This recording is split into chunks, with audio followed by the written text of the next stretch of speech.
దేవుని యొక్క అతి శ్రేష్టమైన నామమునకు మహిమ కలుగునుగాక.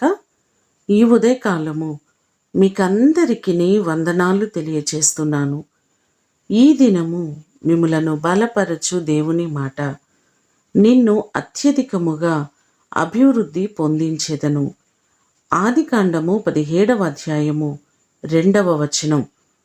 అబ్రాముకు 99 ఏండ్ల వయసు కలిగినప్పుడు యెహోవా అతనికి ప్రత్యక్షమై, నేను సర్వశక్తిగల దేవుడను, నా సన్నిధిలో నడుచుచు నిందారహితుడవయుండుము, నేను నిన్ను అత్యధికముగా అభివృద్ధి పొందించెదనని చెప్పడం మనము ఈ భాగంలో చూడగలం.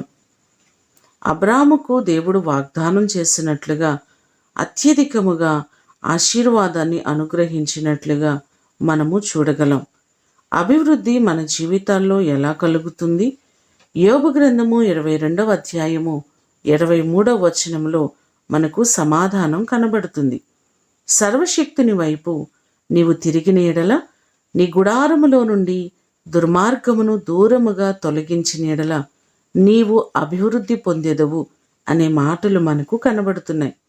మనము దేవుని వైపు తిరిగి ఆయన చిత్తానుసారముగా మనము ముందుకు కొనసాగినట్లయితే దేవుడు మనలను బహుగా ఆశీర్వాదములోనికి నడిపిస్తారు.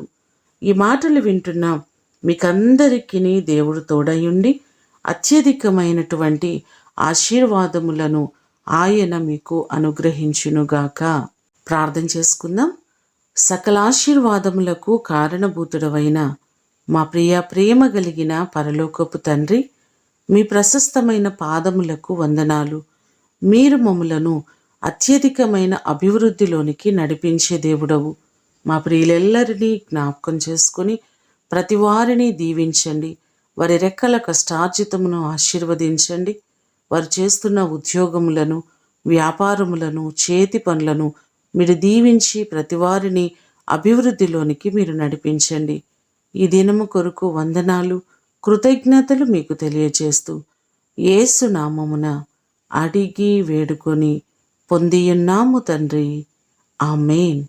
దేవుడు మిమ్ములను దీవించునుగాక.